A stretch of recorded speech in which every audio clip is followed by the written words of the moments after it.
All right, everybody. Welcome to another honey hole angling fly tying quick tips video. Today we're going to show you how to whip finish if you're right-handed, and we're going to do another video if you're left-handed. So if you're a righty, this is the video for you. So what you're going to do, and if you watched our half hitch video that was released, it's going to be the same exact thing. You're going to put your bobbin into your left hand and you're going to pull some thread off. You're going to take your whip finish tool, and your whip finish tool goes on top of the thread. So you take that point and you hook it into the thread, and then you pull your bobbin up into the groove at the bottom of the whip finisher. See how I'm pulling that up and it catches in that groove? Now, very important, why I'm doing this part of the whip finish, this tool spins.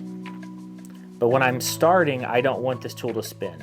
So what I'm going to do is I'm going to take my fingers and I'm going to pinch the top so it doesn't rotate. So when I hook in and I pull up, my whip finisher is not rotating. Now what I'm going to do is I'm going to slide my fingers down so that it spins. Now I'm going to take my left hand and I'm going to place my fingers on top of the vise, and I'm going to hold my bobbin straight out, pointing at the shank of the hook. If you guys look in the video, everything is perfectly lined up. My bobbin is lined up with the shank of my hook, and my hand is resting on top of the vise. That's very important because you want the correct position for your bobbin, otherwise you're going to have problems. Now what I'm going to do is I'm going to take and I'm going to push my right hand down like I'm trying to get this to spin. So you guys can see I'm pushing it down and away, and it's starting to rotate. I said down and away, down and towards myself, and it's starting to rotate until it comes up and the thread crosses right there.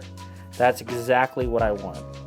I'm gonna move that thread cross by pushing my whip finisher towards the vise until it hits the vise. And now I'm going to rotate my bobbin around the hook, just like that. One full rotation is one half hitch. So most times when you finish a fly, most people are going to do 5 rotations. Now, if you watch as I rotate, that thread is getting smaller and smaller. So what I have to do is I have to wiggle some thread out just like that to give myself enough room to rotate. Now, if you watch good fly tyers, they're going to do it as they're doing the rotation, so you'll never tell what's happening. But if I just rotate and rotate and rotate, I'm going to get into this, and this is going to be a problem. All right, so one more rotation. Next thing I'm going to do is I'm going to push my whip finisher to the left until it unhooks. See this right here? I'm pointing it with my middle finger. I'm going to get that thread to unhook from that bump. So I'm going to push it away until it unhooks. And then when I get to here, I'm going to pull with my bobbin until that thread is tight and I can unclip that top hook. I'll do it one more time for you guys, a little bit faster so y'all can see. Pinching my whip finisher, it's in my right hand. I don't want it to rotate. I'm going to hook it with the top.